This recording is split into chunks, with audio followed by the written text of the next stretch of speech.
این ویدیو در مورد فیلم مقصد نهایی 6 هستش، اما با خیال راحت ببینید چون خطر اسپویل نداره. امروز برای دیدن یک فیلم ترسناک و دلهره‌آور به نام مقصد نهایی 6 به سینما اومدیم. این سینما که تازه در هامبورگ افتتاح شده انواع مختلف صندلی‌ها رو داره که حالا یه نوع صندلیش هستش که متحرکه و حرکاتی که داره باعث میشه که شما فیلم رو با هیجان بیشتری ببینید. فیلم مقصد نهایی 6 کمتر از یک هفته هستش که روی پرده سینماهای هامبورگ اومده. حالا تا فرصت کمی که داریم تا فیلم شروع بشه میخوام بهتون توضیح بدم که کلا فیلم ترسناک دیدن چه اثراتی روی مغز میتونه داشته باشه، برای چه افرادی دیدن این سبک از فیلم ها توصیه میشه و برای چه کسایی دیدن این فیلم ها ضرر داره. مرکز ترس توی مغز آمیگدالا نام داره. این قسمتیه که وقتی که شما در یک موقعیت ترسناک قرار میگیرید باعث میشه ضربان قلبتون بالا بره و تنفستون تندتر بشه. وقتی که شما میترسید هورمون آدرنالین و وقتی که هیجان زده میشید هورمون دوپامین ترشح میشه.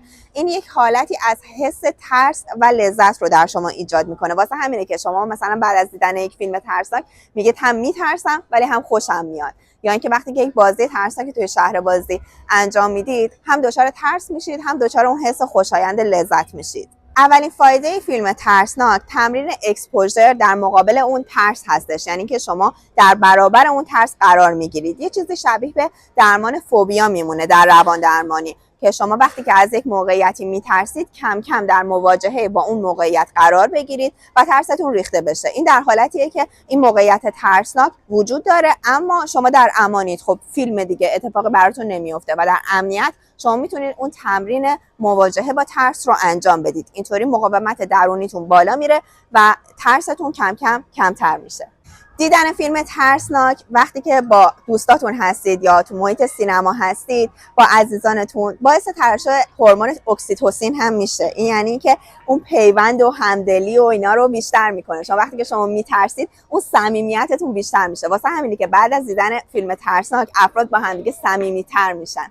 فیلم‌های ترسناک معمولا فضاهای عجیب و غریب، چیزای ناشناخته و سناریوهایی دارن که باعث میشه که شما قوه تخیلتون و تفکرتون بیشتر بشه. این باعث میشه که خلاقیت شما و تخیلتون بالا بره و کمک میکنه که در موقعیت‌های مختلف بهتر بتونید تصمیم گیری بکنید. البته مسلمه که برای افرادی که بار دارن، بیماری‌های قلبی دارن، اختلال اضطراب مزمن دارن یا PTSD دارن، دیدن فیلم‌های ترسناک توصیه نمیشه، چون به هر حال این افراد آمیگدالاشون خیلی هایپر اکتیو هستش و نسبت به محرکایی هم که حتی کم خطره واکنش نشون میده. در نتیجه دیدن این فیلم‌ها برای اونا توصیه نمیشه. راستی یه نکته خیلی نادر هم وجود داره. افرادی هستن که آمیگدالاشون آسیب دیده به دلایل مختلف. این افرادی هستن که حس ترس رو تجربه نمیکنن. امیدوارم شما جزو اون دسته از افراد نباشید. خب بریم با هم دیگه و میخوام بهتون نشون بدم که این سینما چه بلیطایی داره و قیمتاش چجوریه و چه انواع صندلی داره. از اینجا شما میتونید بلیط تهیه بکنید و حالا خوراکی‌ها رو میریم رو قسمت بلیط‌ها. اینا فیلمایی هستش که روی پرده سینما ما فیلم مقصد نهایی 6 رو انتخاب میکنیم که اینا سانساشه. حالا ما بلیطمون رو خودمون از قبل گرفتیم به خاطر اینکه پر میشه. تعداد صندلی‌های دی باکس که همون صندلی‌های متحرک هستش که بهتون گفتم خیلی کمه. برای همین بهتره که از قبل بلیط تهیه بکنید اگر که میخواید حتما از اینها باشه. اینجا من تعداد رو انتخاب نکرده بودم، مثلا تعداد میگم 2 نفر میخوام باشه و میریم تو قسمت خرید. اینا اون صندلی‌های دی باکسی هستش که بهتون گفتم تعدادش خیلی کمه. میبینید که الان فقط یه نفر خالی مونده، این سبز نفر خالی هستش. قیمتش تو روزهای عادی 18.99 سنت هستش و در روزهای پنجشنبه که روز سینماه 15.99 سنت. انواع دیگه صندلیایی که هستش که بر اساس راحتیشون حتی اونایی که حالت مبلی داره قیمتاش متفاوته، ولی اگر که اون هیجان حرکت صندلی و صندلی‌های متحرک رو میخواین همونطور که بهتون گفتم میبینید که تعدادش چقدر محدوده و باید از قبل خریداری بکنید اگر که قصدش رو دارید. خب اینجا وارد سینما میشیم.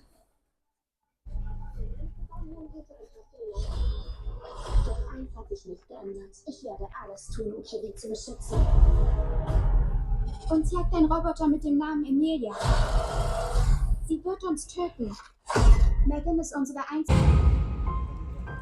Kluge Köpfe auf allen Seiten geraten in Panik. Einziger Ort, an dem du sagen kannst, wenn du gewinnst, bist du der absolut Beste der Welt.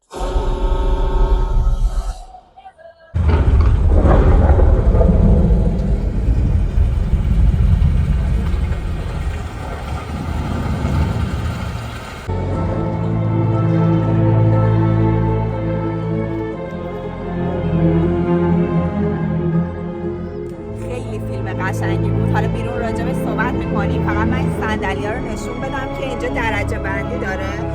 میتونید شدتش رو زیاد بکنید که لرزشش مثلا چقدر باشه، ولی خیلی جالب بود. خب بریم.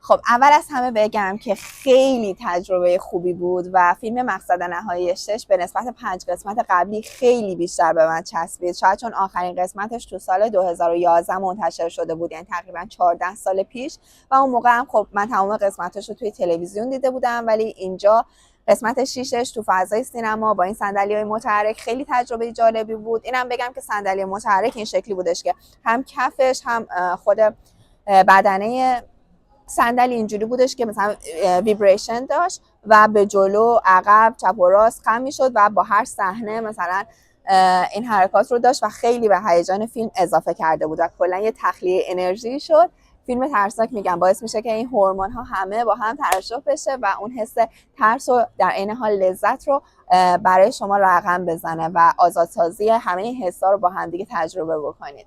کلا داستان مقصد نهایی این شکلیه که همیشه یک نفر میاد یک مرگ فاجعه باری رو پیش بینی میکنه و سعی میکنه که از اون جلوگیری بکنه، ولی غافل از اینکه مرگ دنبال اونها میاد و گریمانگیر تمام افرادی میشه که قرار بوده توی اون حادثه حضور داشته باشن. اولین قسمت مقصد نهایی سال 2000 منتشر شد و داستانش این بودش که یک دختر میاد سقوط یک هواپیما رو پیش بینی میکنه و میخواد ازش جلوگیری بکنه. قسمت دومش سال 2003 منتشر شد و یک خانومی یک تصادف زنجیره‌ای در یک بزرگراه رو پیش بینی میکنه و میخواد جلوی اون رو بگیره. سومین قسمت مقصد نهایی سال 2006 منتشر شد که من این قسمتش رو، یعنی اگه قسمت 6 رو در نظر بگیریم که بیشتر از همه دوست داشتم، قسمت 3 در رده بعدی قرار میگیره و داستانش این بودش که یک دختر دبیرستانی یک فاجعه رو توی ترن هوایی شهربازی پیش بینی میکنه و میخواد از مرگ دوستاش جلوگیری بکنه. این قسمت خیلی قشنگ بود تا قبل از اینکه قسمت 6 رو ببینم.